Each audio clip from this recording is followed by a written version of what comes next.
This is the Bates Bobcast, our weekly podcast where we take a look at the week that was in Bates athletics. My name is Aaron Morrison. This week we're recapping strong performances at the NCAA Championships for our cross-country teams. Plus, we talk with some early season standouts on the hardwood and in the pool.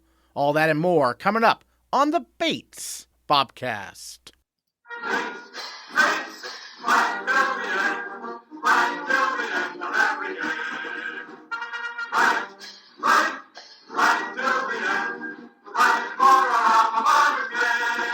The cross-country teams competed at the NCAA Championships in Louisville, Kentucky on Saturday, and the women finished 16th out of 32 teams, and the men placed 26th out of 32 schools. Both finished higher than their ranking coming into the meet. On the women's side, junior Jill Richardson and senior captain Tara Ellard both earned All-America honors for their performances. Richardson, our female Bobcat of the week, led the Bobcats once again, placing 33rd out of 293 runners, while Ellard placed 39th. They both joined the Bobcast via Zoom to chat about NCAAs and the season as a whole. A couple All-Americans with us here on the Bobcast, Jill Richardson and Tara Ellard, recapping the women's cross-country NCAA Championships. And you only finished 8 seconds apart. So, Tara, were you and Jill running together the whole time here? We started off the race a little bit separate. I kind of took it out a bit easy, and so I was running a bit further back than Jill was. But throughout the first K, I tried to move up a bit, and by about midway through the second K, we kind of found each other. Great. And Jill, what was it like down there in Louisville? What were the conditions like? What was the course like? I know you've been there before. Yeah, it was a lot better than my freshman year, where it was quite muddy and stuff, and so it made the course a lot faster, I would say. Tara, what were your impressions of how the race went in terms of the conditions and how the team did? Yeah, the conditions were definitely better than my sophomore year and Jill's freshman year. We had a lot more steady ground this time and a lot less mud, so that was fun. And the weather itself was beautiful. It was about low 50s, which is what I would say is ideal cross-country weather, but that was a bit of a debate between us on the team. But I think that really helped in, having good conditions all around to have some good showings between all of us. So, Jill, what's it like to be an All-American? Pretty exciting. And of course, it was so fun to be able to walk up there with Tara. It looks like you had some pretty cool medals too, from what I saw, right? You got some pretty big medals for your finish. Yep, some nice hardware. Yeah, Tara, what was that like for you to get those medals? Yeah, it was awesome. I mean, it was definitely unexpected for me. So to get that medal in the end was so exciting. And it was fun to be up there with so many great runners. I mean, there was 40 of us in total who got that honors. And I was talking to the girls left and right from me, and we were all just saying that we were so excited to be there. And it was so nice to see a lot of the girls from the East region, doing really well in that meet. So it was a lot of fun to kind of talk to those girls and of course, get that medal, which was amazing. So Jill, as a junior here, how would you evaluate how the season went overall? What are some goals you have kind of leaning into the future here with one more season to go for you? Yeah, I mean, I think we were kind of talking about it at one point in the season. Seems like next year we're going to have a really stacked team. We'll have some people back from study abroad, and some runners are freshmen, and everyone just continuing to improve. And I think it'll be really exciting, and I hope we can just have a good show out again. Terrific. And Tara, as a senior, are you excited to watch this program continue to grow as an alum?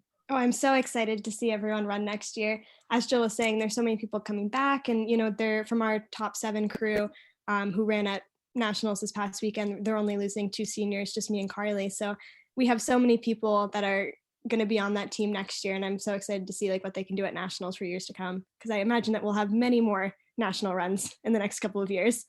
Certainly. And Tara, I saw the group got to go to Churchill Downs. Is that what I saw afterwards? Tell me about that experience.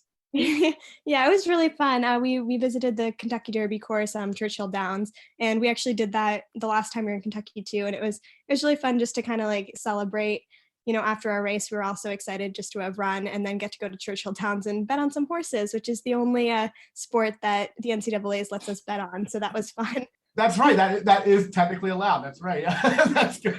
Jill, was that did you get any winners there, Jill? I kind of bet vicariously through the ones that do it, but it's definitely really fun and something that we all, I think, is a good memory for us. Yeah, Tara, any other things about the trip that kind of stood out to you? Yeah, I mean, I think just the being there with those group of girls, it was not many of us had been to NCAAs before. It was just me, Jill, and Jordan who had gone the years before. So there was 5 of them who had never been to their NCAAs. And so just like watching the excitement as we like got to the meet, and then also just like experiencing what it's like to travel with the team for the championships was just exciting to be a part of. I think that the energy was really high, and especially after COVID, I feel like people were extra grateful to be doing this trip. So I would say just like the energy with my teammates. And so, I mean, it's a big meet, obviously. You mentioned the start, you took it out a little easy. What was the strategy behind that for you, Tara? Yeah, this kind of a race when there's, 300 girls out on the course and they're all, just as competitive as we are. It's more about just like running for feeling versus like having a lot of strategy, because you never know like when you get out there what it's going to feel like until you start. And so for me, I took it out maybe a little bit too easy. I ended up being quite towards the back when I started without even realizing. But yeah, I would say that for strategy wise, we all just kind of went in being like, we're just going to run what we run. We had really no plans. It's kind of just a leave your heart out on the course kind of a day. So there wasn't a lot of strategy, but I maybe should have taken out a little bit faster, but I mean, I made it up enough in the end. So that's all that matters. Jill, any other thoughts you want to share about the race or the trip we haven't got to talk about? Yeah, it was just super fun. And I was impressed with like all the people that hadn't been there before, because it can just be kind of like a lot and go, go, go. And then the race itself is kind of like just chaotic. So I was just impressed with how level-headed everyone was, and really proud of how we raced as a team. Great. And then Tara, I know we're going to get right into track and field, right? I mean, you're in a short break here, and what should be the approach coming back for track here pretty soon? Yeah. So we get to celebrate this week at home, and this actually lines up for our week off. So we're going to take 1 week of recovery. And then when we get back at it, we're going to be starting with practice and workouts right when we get back to school. So it'll be nice to kind of spend December getting into that track mindset where a lot of the girls on our team have already been for the past couple of weeks. And then when we come back from Christmas break, it's right into competing again. So that will be exciting. For the Bates men, senior captain Jackson Donahue, running in his second NCAA championship meet, completed his outstanding cross-country career as Bates frontrunner in all 7 races this season, leading the Bobcats by finishing in 70th place out of 294 runners. The men's team was without 2 of their top runners, so others had to step up. Junior Ryan Smith did exactly that, running the fastest cross-country race of his career and placing second on the team and 178th overall. And Ryan Smith is our male Bobcat of the week. Ryan, I know this was your first trip, at least, to NCAA. So tell me a little bit about the experience overall for you. Yeah. Oh my gosh. It was so cool. We were in Louisville, Kentucky, somewhere I've never been before. Got to go down on Thursday. So got some relief from class and got to really relax. And I don't know, it's pretty hard to truly relax and kind of take your mind off the race when, that's what we're flying down there for. We're going to the course the day before, but we played some games, watched a lot of movies, and just kind of hung out, got some good food. So try to take our minds off of the race and just appreciate being there, because it's such an awesome opportunity. Terrific. And then it was the fastest 8K you've run here at Bates. And so what was really working for you out there on the course, you felt? Yeah, I'm pretty sure this was like the fastest race in D3 history. Someone was saying, I'm like it was crazy. I knew going in that, like all of the best runners in the country are there. So naturally it will be a big race and everything. And the course is really nice. It wasn't, our last 2 races have been like full on like mud, and like through downpour the day before. So course is pretty nice. And I didn't really know how fast we were going, but it was, I think it was like a minute PR for me or something. But I think a lot of that was kind of just due to like big race, a lot of competitors there. I think that the time kind of took care of itself just with the nice conditions and competition and everything. What was kind of your approach to things? I mean, who were you running with? How did you kind of approach the race as you went along? Yeah, gun went off. There's like 300. I actually don't know how many, but it's got to be close to 300 people in the race, and they're all just converging into to go 10 wide. So I didn't want to go out super hard with the leaders, so I just kind of went out. I was in the middle. I had no idea what place I was in. I was just like, I know a general idea of how fast I should be going, and I'm like, I'm going to try and pass someone every mile and just kind of try to move up and stay engaged. A lot of races this year, it's been really hard with like hills and stuff, but we had the luxury of not having any hills to really break it up. So it was more just on yourself, how hard can you push, and can you take 1 mile at a time and just be like, all right, this mile I want to pass 10 people. So you got to try and do that. And the team obviously got 26th overall. Obviously an improvement from 2 years ago for the Bobcats. How did the team feel overall about the performance? Before the race going in, pretty nervous just because we hadn't really had that perfect race yet, and we were missing Bart Rust and Eli Best-Dining, two phenomenally talented runners. And honestly, I think they were like our number 1 and 2 runners from 2 years ago. So right. Two guys that we were really missing, but we knew that going in, and we knew that all of us would have to step up. So to be missing two great runners and still have our best race of the season was awesome. And it's a feeling that I really don't know if I'll be able to. I don't really know if I'll ever be able to replicate. Just like when I crossed the line, and then like my teammates, we all just like swarmed each other, and we were in very good spirits. It was great. But it also is, being a junior and having, I think it was 4 sophomores that ran the race. I'm really excited for next year because I don't really want to get 26th. The lower the number, the better. So it leaves a lot of room for improvement. And but I would say that I don't know what we were ranked. I have no idea. I think we were like 31st maybe. So moving up like 5 spots, it doesn't sound too crazy, but like if you think about what that means, like if we were to actually finish our projection, all of us like moved up like 50 places from where we were expected. So in that sense, it was awesome and it was cool. Terrific. So tell us a little bit about growing up. You're from Connecticut. When did you start running competitively? Yeah, I'm joining you now from Connecticut. On break. I started running like my junior year. I was a lacrosse player and I tried out for the soccer team, but I moved over to running junior year. And I guess I only got into it because I started became friends with the people on the team. And then I just like randomly improved.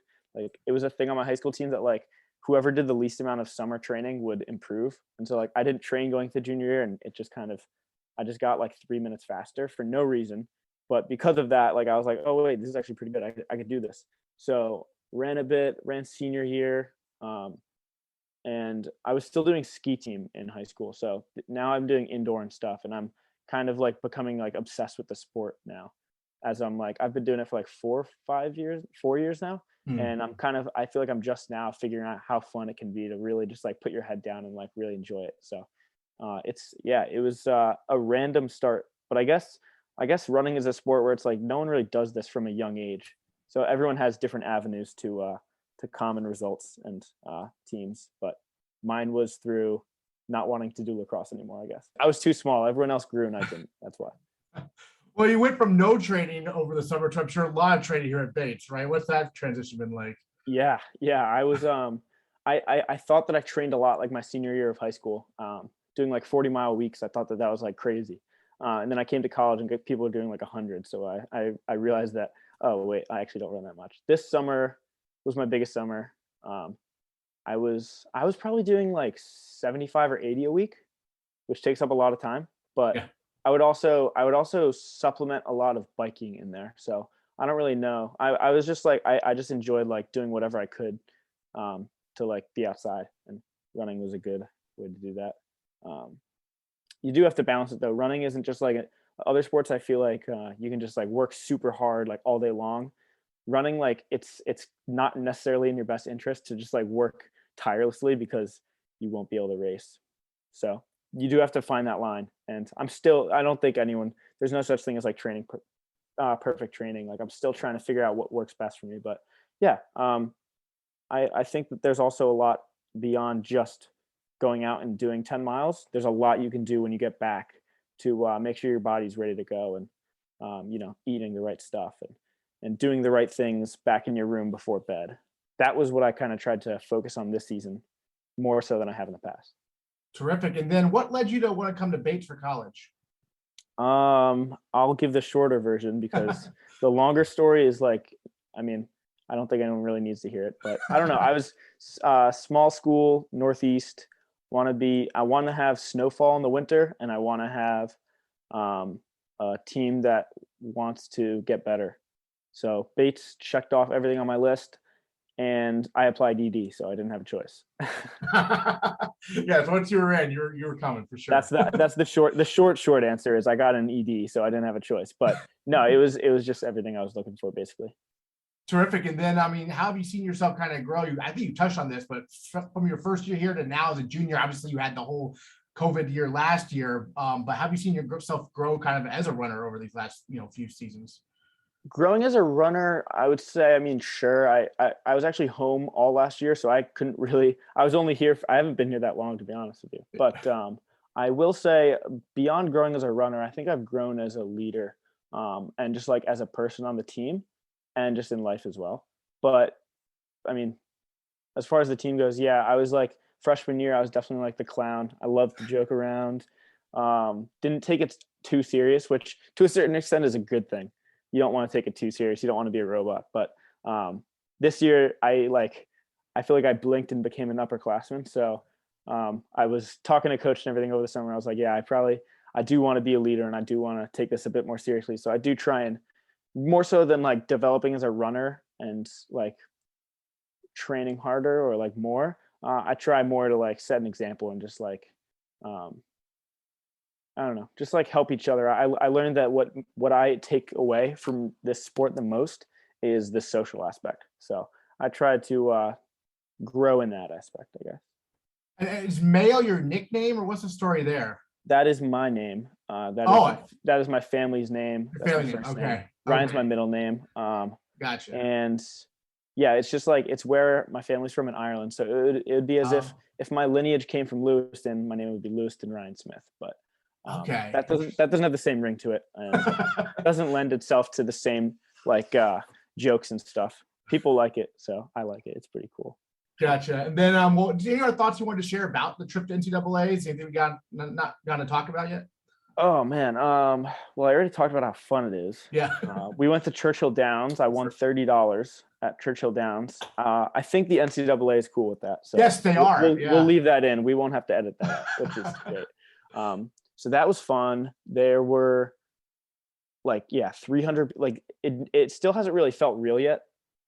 There's a video of the race. They have like drone footage showing you just how big the field was. That was crazy. But I would say like to other sports teams, like putting in like all the extra work that you have to do to get to NCAAs, you'll know when it's worth it, just like in sports in general. Like you'll reach a point if you have a goal where like we wanted to go back here all season. This was our goal to get back.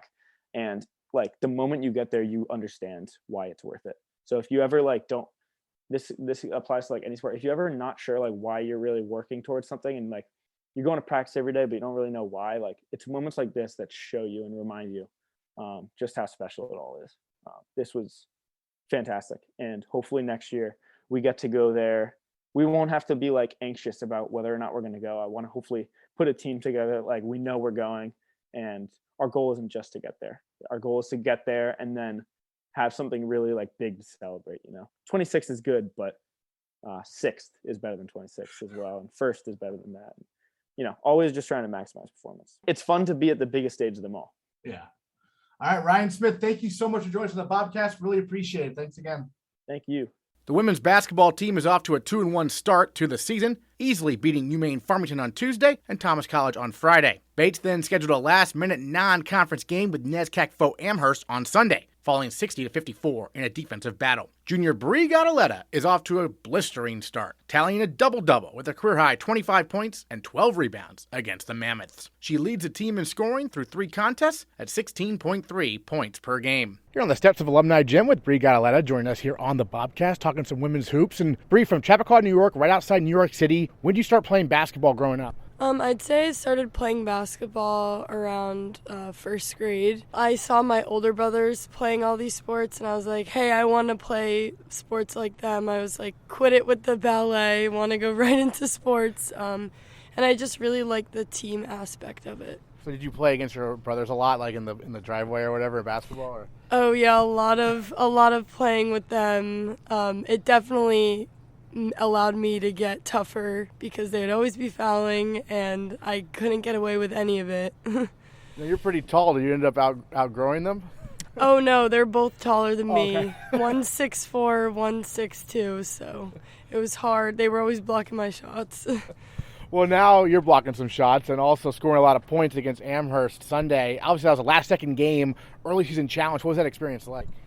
It was definitely a really good experience for me. I just kind of went into it thinking I want to have some fun and I want to, make a statement with within the NESCAC.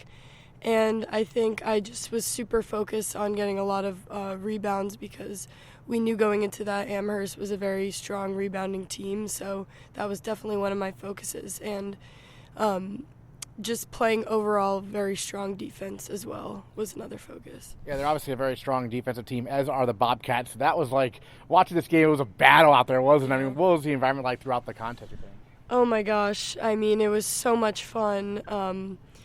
We knew going into it we were going to have some runs and they were going to go on some runs. So it was really important for us to emphasize staying focused on the defensive end and also executing on the offensive end. So you're a junior now. Last year, a year away, I mean, there were those 2 games against Colby, but how did you kind of maintain your level of basketball, improve over a course of almost 2 years where we didn't have any games? Well, it was a lot of self-motivation, I'd say for sure. But, I mean, last year when we had our COVID year, the phases were a little interesting. One phase was just us shooting at our own basket, 6 people in the gym at a time. Then the next phase, we were really excited to just be able to pass each other the ball and still be 6 feet apart. But we all just kept in mind that we were waiting for this year. This is a big year for us, and we were just so hungry to get back on the court and to be playing. And every day we're always talking about how grateful we are to be on the court and to be practicing.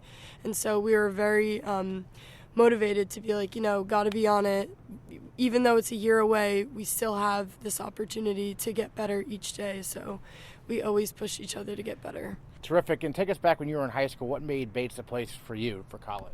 After the elite camp, I knew I loved the team and the coaches and just the atmosphere of, challenging yourself, but also within the little challenges, your team was right there to support you. And I just loved the overall campus. Everyone was so welcoming, and I just felt kind of at home here. Now you're one of our post players, Jenna Behrens, Taylor McVeigh, Ariana Dahlia kind of does a little bit of everything, but what's that group like?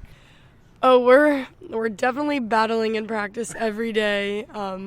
I would say all of them make me stronger every day in practice, and I think a lot of what we emphasize in practice is a lot of post touches and not just relying heavily on the guards to score.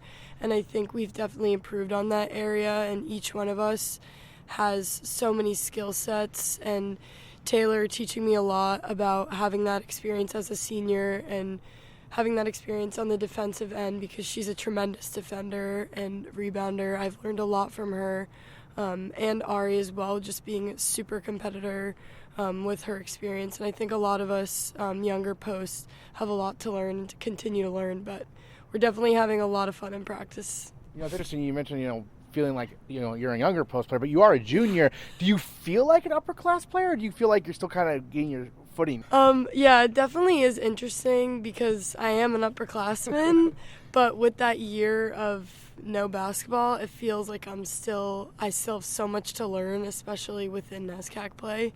But I think, as the games go on, I'm going to continue to get my footing, and I would say that for the rest of the team as well. But we just have a lot to look forward to with this year. What's the points of emphasis you think kind of moving forward? Because Amherst, obviously, was a tight game the whole way. It was non-conference, so it's kind of a good learning experience, right?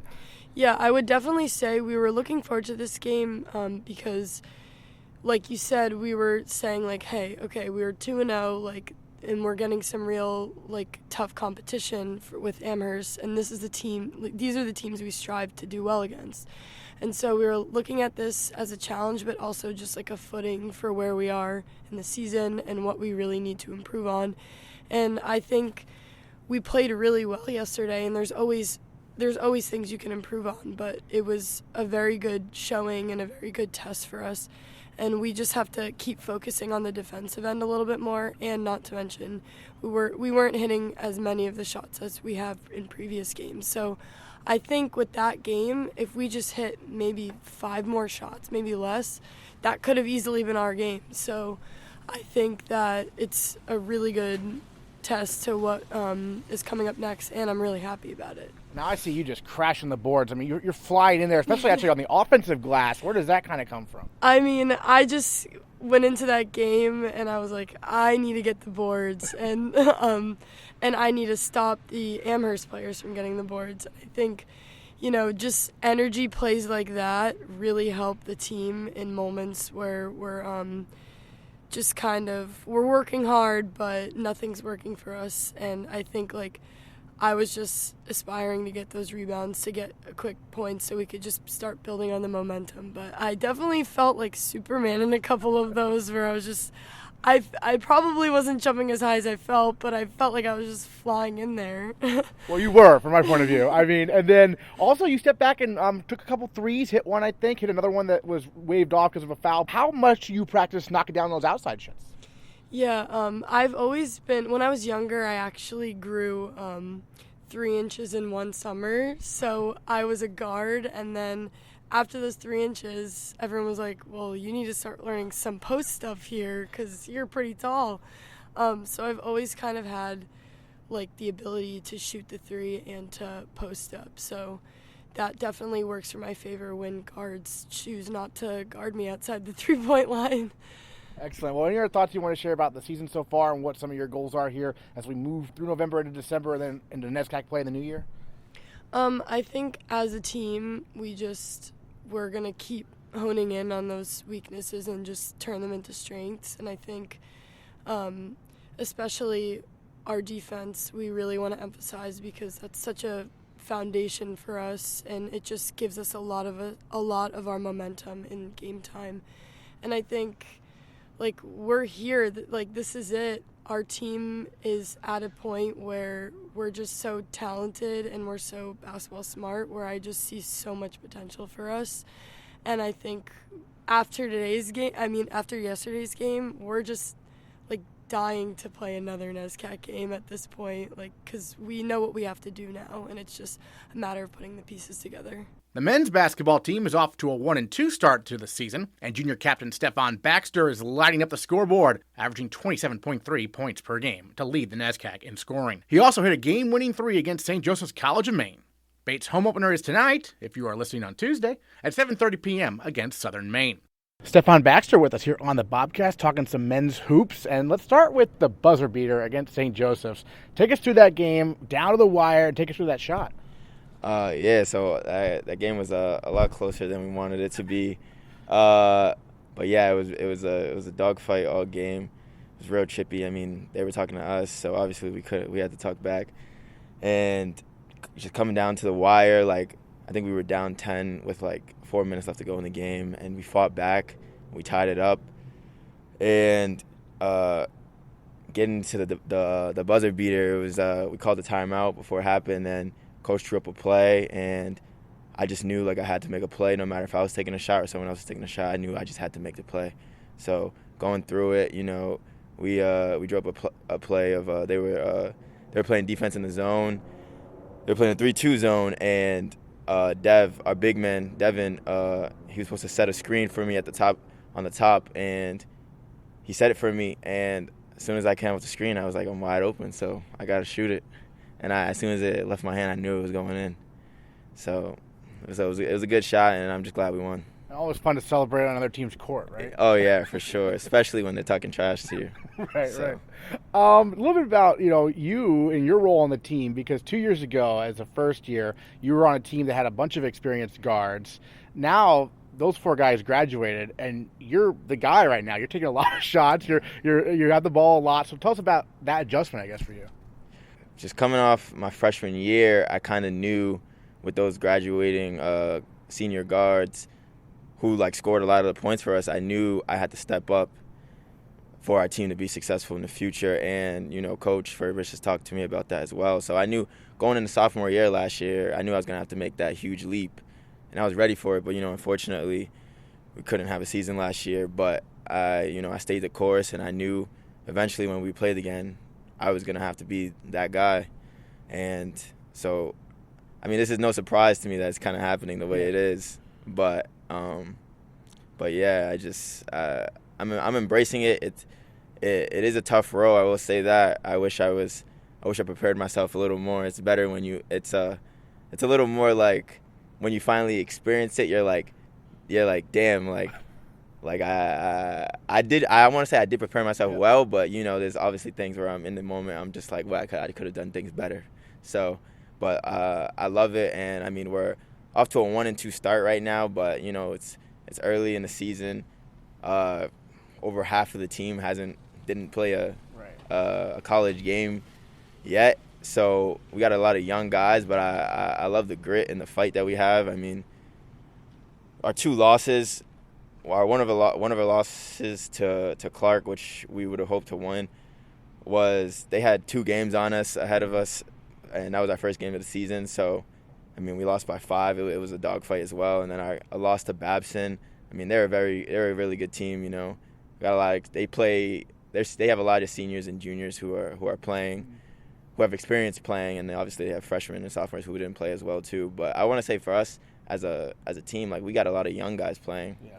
So, but I mean, at the end of the day, like I just love our team because we just have that fight. Like we never I don't think we're ever really gonna get blown out or lose a crazy game because I believe in our team, just like our will and our will to win and our hunger. Like I think in our Babson game we were down 22-4 in the first 4 minutes, but we clawed back and we even took the lead. Yeah. But at the end of the game it came down to free throws and fouling and stuff like that. But no, I love our team, and I think our record will definitely be better in the long run than it is right now. So. Well, the other thing about the Babson game, you didn't have Omar Sarr, obviously one of the key post players. You guys are the same class here. Tell us about your relationship. Oh, Omar, that's my guy. Yeah. We've been rooming together since sophomore year, since last year, and we're even rooming together now. He's a huge help for us and a huge part of the team, especially on the defensive end. I know we need him. Yeah. We need him. So. Once he gets healthy and stuff, he's going to help our team a lot. So your roommates, obviously, you know him pretty well. So what's the dynamic like? Your personality similar, different, or? I would say I'm more the emotional, passionate type, and he's like the guy that kind of just calms me down. You know what I mean? Like he's just like. He's like, oh, don't worry about it, you know what I mean? But I'm always just, showing my emotions and stuff like that. And, I'm just always excited for things. And he's just kind of just like the laid-back guy, but always gets the job done when it needs to happen. And that's my guy. And we both believe in each other. And we know what we bring to the team. And, we try our best every time we can step out on that court. Terrific. And then you mentioned all the young guys who don't have experience playing, including the sophomores. What are those guys like? I mean, what are you seeing from them so far? I'm seeing great things. I mean, even from the preseason, they were all ready to work. Everyone showing up on time to preseason activities and stuff like that, and everyone just not being afraid of just because you're going up against an upperclassman, and coach is favoring towards him obviously because he doesn't really know their games yet. That didn't matter to them. They wanted to go out and prove they can go, they can play. And I think in the beginning of the season, coach has made a lot of we've gone deep into our bench throughout these 3 games, and I think they all proved that they can play. And I love it. We're a very deep team, and I think that will definitely pay off for us in the long run. So are you running the point this year, or are you more off ball, depending on the situation? Yeah. I want to say I do a little both. Yeah. I also want to say it depends on the team we're playing as well. So I think Babson game I ran a point a lot more than I did the first 2 games, just based off of scouting and game plan and stuff like that. But yeah, it's the coach's decision before the game or whatever, and we hash it out and we talk about it before in pregame and stuff like that. But yeah, I believe in whatever the coaches tell me to do. But Yeah, I play both. So. Certainly. And then what did you learn from your experience against NESCAC competition from 2 years ago that you might, apply as we get into January here? NESCAC competition is very tough, I will say that. I just remember just like those back-to-back games on the Friday and Saturday. Those were I didn't really coming in as freshman. I was just like, oh, okay, like that seems fun. And Coach Fred was telling me how tough that is, and I didn't realize it until I finally experienced it. And, waking up that Saturday morning and being like, damn, I got a game today, and I'm really sore from Friday night's game. Yeah. So that's very tough. But I feel like that definitely prepared my mindset for this year, just utilizing these games before getting into conference as just like games to make sure we're on the right track before we get into conference play and into that tough competition. All right, Stephon Baxter, thanks so much. Thank you. The swimming and diving teams opened their seasons with a tri-meet at Wesleyan, taking on the host Cardinals as well as Wheaton College. Both the women and the men swept their opponents, with the number 19 nationally ranked women winning a thriller, clinching the first place finish over number 18 Wheaton in the final race of the day, the 200-yard freestyle relay. Sophomore Grace Wenger anchored the clinching relay for Bates. Talking to some women swimming and diving on the Bobcast with Grace Wenger joining us, a sophomore, so this was your first meet. Long time coming, right? How'd it feel? It was so exciting to finally get in the pool with this amazing team. I mean, I've been looking forward to it since I got here, of course, so it's been great to get that done. How did you handle things as a first year last year when there weren't any, I know you did a lot of swimming at Tarbell, but there weren't any meets against other schools? Yeah, it was definitely difficult because we're used to competing a lot and having that competitive atmosphere, but we did get to do some inter-squad meets and stuff like that, and the whole team was so supportive of everybody, and we were all going through it together, so it wasn't too bad. We made it through. So was your first trip with the team as everything you imagined? Oh yeah, for sure. Yeah, it's great to have such a big team and have everyone supporting you. So as a sophomore, take us back when you were in high school, though. What made Bates the place for you? It was on my recruiting trip. When I met the team, I knew it was for me. I actually ended up going on 4 different recruiting trips, but Bates was my first one, and I came home and I was like, I don't want to go on any of my other ones, but my parents made me. But Bates obviously held out. Yeah. What about the trip impressed you so much, I guess? It's just the team atmosphere. Yeah. I mean, it was very clear that everyone is very closely knit, and there's always someone supporting you, and that was 100% backed by the coaching staff. They're absolutely amazing. They contribute so much to the family aspect and the team dynamic. Well, tell us about some of the events you're competing in this year. I am going to be doing a lot of 100 fly, 2 free, probably 500 free too. So similar to what I swam this weekend. Well, yeah, speaking of the 200 free, it was a 200 free relay at the very end of the meet, right? Yes. The women's team, you had to win the race. What was that like? And you were the anchor, right? Yeah, yes. I'm not going to lie, it was a little stressful, but it was really exciting. It was very clear from the beginning that it was going to be a super close race. And when I got up on the blocks, it was very clear it was going to be extremely close. But just looking up and seeing my team on the other end of the pool and hearing everyone behind me, it was everyone swam such amazing races. It was I just wanted to bring it home for everybody because it was a win for all of us. Yeah, well, tell us about your relay teammates. They're fantastic. We couldn't have done it without any of them. Our relay exchanges were so much better than the other teams, I couldn't have done that without everybody. It was completely a team effort. Everyone swam their absolute best. We got some best times in there for sure. So Peter mentioned something about you weren't satisfied with the way you finished the butterfly race or something, yes. And then so this was redemption kind of? Yeah, this was kind of my redemption. I was in a very close race for the 100 fly, and I didn't finish it too well. I took an extra stroke. I finished not how I should have, and that led to me getting out touched. So this was kind of my little redemption moment at the end. So how do you try to time that, right, at the very end? That's tough, right? It's tough, yeah. I definitely should have been paying a little more attention to where I was coming into the wall, but I guess it's better that it happened now than at NESCACs. But yeah, it was definitely a redemption moment for sure. And so did you you knew going into the last race you had to win, right? Yes, yeah. Who tells you that, or did you see the scoring up on the board? Well, we knew the score, and we also talked to Peter before, and he was like, we have nothing to lose, just do your best, he was like, just leave it all out there, we really have nothing to lose, so just try your hardest. See if you can bring home the win. Yeah, certainly. What's training been like with this team? Because I know swimming and diving, it's a lot of training, right? Yes, it is a lot of training. We've been doing a lot of endurance group and sprint groups. So we practice at different times for those. We get to practice with our whole women's team and our whole men's team on Saturdays, which is so nice. I love doing that because it's kind of hard. It is a big team. We have 70 people on the team this year. So it's hard to you don't get to practice with everybody all the time. Right. So it is nice to have different training groups and different practices so you can kind of train with everybody. Yeah, you're in the sprinter group, right? I'm endurance, mid-distance. Okay. Yeah. So do you work more with Peter or Vanessa? I work more with Peter. Okay. Yeah, for sure. What do you like as a head coach? He's amazing. He's the best coach I've worked with by far.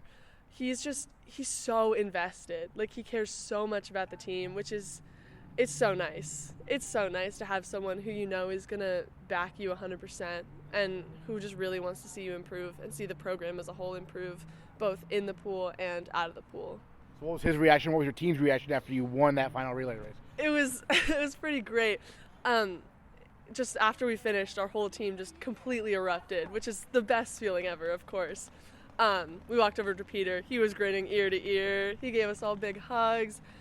It was just so exciting. The energy was fantastic, and we definitely couldn't have done that without him or the rest of the team, just creating that super hyped up atmosphere.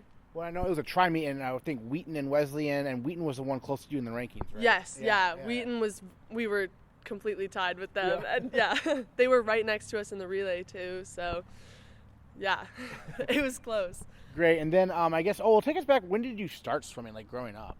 I started swimming when I was 10. Yeah, when I was 10. And I started on this really small club team. There were, I think, 7 of us. And we were in this really kind of rundown pool. And then I ended up switching teams a couple times. But yeah, since I was 10, it's kind of just been swimming. And I knew I wanted to continue that in college. Yeah, when you were in high school, did you start to think, okay, I'm good enough to compete at the next level even? Yeah. I definitely have always kind of looked at the NESCACs as that seems like a really good place to be, because I wasn't really feeling Division I. I was I didn't want to get burnt out. Right. And I think it's been really nice to be able to strike a balance between academics and athletics. And I think Peter also does a really good job of supporting that. Great. We have the main state meet coming up in early December, right? And then training trip, which you didn't get to have last year. Yeah. Are you excited to go to Florida? I am so excited to go to Florida. I can't wait. I've heard so many stories about training trip. Everyone just says it's where you can really bond with everybody and the team really comes together. So, and we have 2 new classes who've never been to training trip. So I think it'll be really important for our team. Great. What are your thoughts you want to share about the meet this weekend, or anything else you wanted to talk about we haven't mentioned? I think everybody did a fantastic job. We had a lot of really great swims, a lot of really great touch-outs on our side, which we couldn't have done that. We couldn't have won without everybody helping out. So just great job to everybody. There you go. Grace Wenger, thanks so much. Yeah, of course. Thank you. On the men's side, junior Edmond Giang won the 100-yard butterfly in an impressive 51.57 seconds and took second in the 200 fly to help lead the Bobcats to victory. Happy to have Edmond Giang with us here on the Bobcast, talking some men's swimming and diving. And Edmond, you're a butterfly guy. Take us back to when you were first in the pool. Butterflies are pretty, it's one of the more difficult strokes, if you will, right? When did you first develop a taste for the butterfly? Well, I've always been an IMer all throughout high school, which means I swim all 4 strokes. But since I got to college, my butterfly has kind of taken off, and I kind of filled in that role as one of the top flyers on the team. I like how it's a challenging stroke. I mean, people always fear doing butterfly in practice, but I kind of embrace that challenge whenever we get to, practices and meets. So when you were in high school, you're looking for colleges, what made Bates the place for you? The thing about Bates that stood out for me was the most important thing to me was I was wanted by the coaching staff and my teammates right now. Other schools never really gave me that kind of attention that I was seeking out, and I felt welcomed here, and I feel like I could contribute to a really good swim program. So take us through your career so far. You're a junior now, so you competed 2 years ago as a first year. Last year, unfortunately, there wasn't any competition. So how did you kind of handle last season? I know you got some training in, but how do you kind of handle it personally? Well, swimming is a super difficult sport where, you take a few days off and you kind of have to get back into the swing of things. And it takes longer to get back into it than it does if you were to, take a break. So maintaining lifts in the gym and just getting a feel for the water is always important. Especially like during COVID, there was limited time. So a lot of body weight exercises and just maintaining, a nice strong base. And then on Saturday, what was it like to finally get back to competition? What was the experience like? It was definitely nerve-wracking. I mean, yeah, like getting back on the blocks, and I think Coach mentioned it was over 600 days since our last real competitive meet. And, seeing Wesleyan had a lot of other great butterflyers, I kind of had to step up to that challenge. And just, the thrill of swimming, it's exciting. And I can't wait to go back in again. And your head coach, Peter, mentioned to me that he was really impressed with your time, especially in the 100-yard butterfly, because you're normally not that fast this early in the season, right? I mean, this was almost your PR, which you said at NESCACs 2 years ago.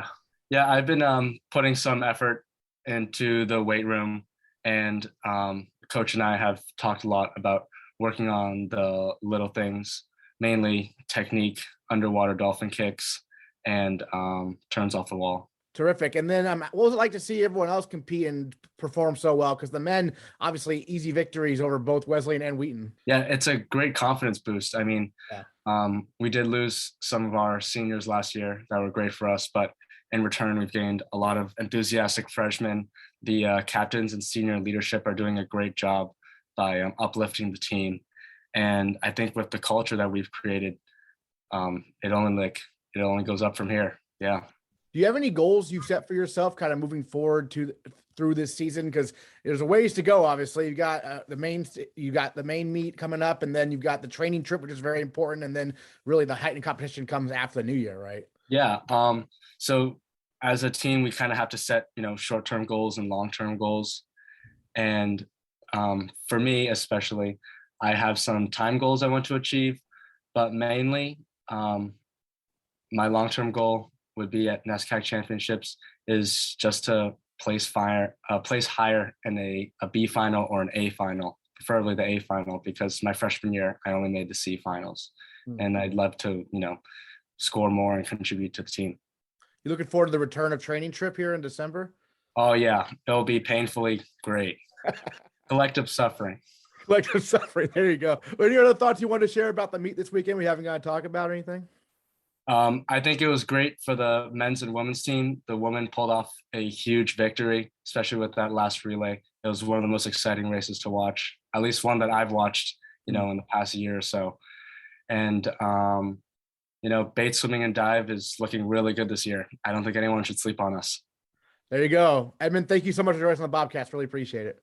Yep. Thank you. Have a good one. We continue our fall sports recaps this week with the field hockey team. Bates went 7-9 overall this year, winning 3 NESCAC games and qualifying for the NESCAC Championships, where they fell in the quarterfinals to eventual national champion Middlebury. Head coach Dani Kogut recaps the season. Start with the awards, right? Riley Burns, second team All-NESCAC as a senior captain. What can you say about what she was able to do this year as a leader and also obviously her stats on the field? Yeah, and she was actually just named as a senior All-Star too, which is a really exciting development. That we just got to share with her. But I think both those awards are well deserving. She worked incredibly hard from her first year here to her senior year, changed her position after her sophomore year. We saw some skills that we thought would lead her to be a great center mid, and so she headed into the 2020 season unknowing of COVID at that point with a long list of to-dos to improve, skills to work on, how to get her fitness to that midfield position where she had previously played forward. So she just had a huge list in front of her, which I think she accepted with a ton of she just had such a great attitude about it and just this willingness to work that we knew she'd be successful. Obviously 2020 got canceled, so that was a bit of a disappointment for everyone, but I think kind of for her, knowing that now she was going to go into her senior year playing a new position just for 1 year. But she did a great job with it. She came in incredibly ready for the position. She had learned and really had a great fundamental skill for everything she needed for a center mid, and just did great in that position. She generated most of our attack. She has an amazing deceptive sweep, which coaches from the top programs in the country were always recognizing post-game, and so that was really exciting to have her using some skills that I think are really high level. And then the team as a whole, obviously the NESCAC was as strong as ever. It seemed like every week you were playing a top 10 team, but how would you say the team kind of handled the year coming back from what was only practice before? Yeah, I think it took an adjustment, as it will and has probably for everyone in the country, of just kind of getting back into the swing of things and the time commitment shift once you're back into a full season. But I think the team handled it really well. I think we had a lot of really close games, some that statistically were going our way and we still didn't get the win. So I think that's a lot to process in a quick 8-week span. But the team did a really good job just staying focused, and I think the end of the season showed that focus of just not kind of giving up and sitting back in early September, mid-September, when things weren't going our way. They really came together towards the end, which was nice to see. I remember I interviewed Bridget Thompson kind of in the middle of the year, and she said, we're playing really well, but we're just not scoring any goals. Yeah. That can be obviously frustrating, right? Yeah, it was definitely a source of frustration. One part where we weren't scoring was on corners. All of September, I think we scored maybe on 3 corners. It was just a source of frustration for the team. So we went to October, scrapped all the corners we had, redid them all, started to have a lot of success with them, and I think that creates kind of a domino effect of once you start doing well in them, it becomes a part of the game that you feel really confident in. So that played into the second half of the season and being able to actually put some goals on the scoreboard. Yeah, the last regular season game of the year against Colby right here. Not great weather conditions, but a great performance, right? Yeah, they played awesome. I think that game, the Williams game, even though they lost in OT, Endicott, were all these really great, promising signs that we had honestly learned a lot as a program in a year, and I think having 18 returners next year, so a really young squad, if you will, this year, with 18 returning next year, I think we feel like we're ready for to move forward and to keep working together and set new goals for 2022. Yeah, so what do you think those 18 returners learned, or what do you hope they learned from this experience? Yeah, I think they've learned that it's a process, and hard work pays off. I think our senior class is one that I will always hold very near and dear to my heart because of the amount of work they put in and how they progressed as individuals through the 4 years. Very few of them were starters or really key players their first year, maybe some even into their sophomore year, but they really showed this grit to learn, develop, buy into the program, work on team values, all the stuff that made us so successful over the last couple of years, and I think they're great examples of that. Yeah, you mentioned some of the close games. I know Williams has been kind of a tough matchup in previous years, but this year you took them down the wire. That was a really exciting game. Yeah. I mean, I think that we had been working really hard, kind of, like you said, pushing through some of those earlier frustrations, and the week of practice leading up to Williams, we knew that things were clicking, so we were really excited for that game. I think they played overtime, it has to go one way or the other, but you know that you did a lot right to get there, so. Well, any other thoughts you want to share about the season we haven't gotten to talk about yet? It was a crazy year. I think to say goodbye to your seniors after this year is a tough one and something new as a coach to experience because you didn't get that junior year with them. So there was so much anticipation leading into this season, and I think that for all athletes who are playing this year, especially for the seniors, I would just say enjoy it and don't try to put 2 seasons into one. Just enjoy the moment that you're in and appreciate being back on the field court wherever you're at. The NESCAC announced Tuesday that senior Brendan Costa, junior Tony Hooks, and junior Mohamed Koulibaly earned all NESCAC honors, with Hooks being named to the first team as a linebacker and Costa and Koulibaly earning second-team selections at quarterback and cornerback, respectively. Congratulations, Brendan, Tony, and Mohamed. In other Bates athletics action over the weekend, the squash teams competed against a pair of Ivy League opponents and Dickinson College as well at the University of Pennsylvania. The Bates women won a 5-4 thriller over Dickinson, but the men fell just short against the Red Devils by a count of 5-4. Both teams hope the early season challenges will pay off when they meet Bowdoin and Tufts in early December. And next time on the Bates Bobcast, we'll recap another exciting week of basketball and take a look back at the men's soccer team's season with head coach Tyler Shake. That's next time on the Bates Bobcast.